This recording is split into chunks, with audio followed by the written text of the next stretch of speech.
Proverbs 30:25 tells us that ants are creatures of little strength, yet they store their food in the summertime. So two things we can take from that. First, God is a genius, and then second, he puts the signs right in your face, right? Sometimes you just gotta look past the surface to see the meaning, but the simple fact that he can show how the ants are working to prepare how we should be preparing, like, man, like, God is everything.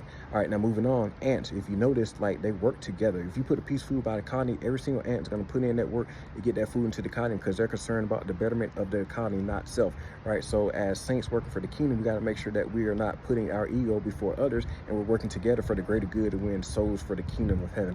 All right, now moving on. When the ants preparing their food in the summertime, just like they're preparing, we got to prepare ourselves spiritually as well for the return of Jesus. You see what I'm saying? When you look in the book of Revelation, it tells us, hey, how this thing's going to end. Then two, it tells us about the new earth and the new heaven, right? So we got to make sure that we are aligned spiritually, that we're pleading the blood of mercy from Jesus, right? That we're pleading forgiveness for our sins because we ain't perfect, right? And that we're praying for the guidance of our steps to keep us on the narrow path, right? Because we can't do this thing alone, right? It is through God who strengthens us, right? See what I'm saying? So we just got to make sure that we're preparing ourselves, because the worst thing you can do is sit here and put your faith in man, because man is failing. His society is failing, his economy is failing, his standards are failing, his morals are failing, right? And his jobs are failing. Like, it's what's going to happen is it's going to get to a point where we're going to all be looking around and we're going to wonder how we got here. And those who are not rooted in God are going to be rooted in fear, and it's not good, because you don't want that fear and chaos spirit on you, because now you're going to just be out here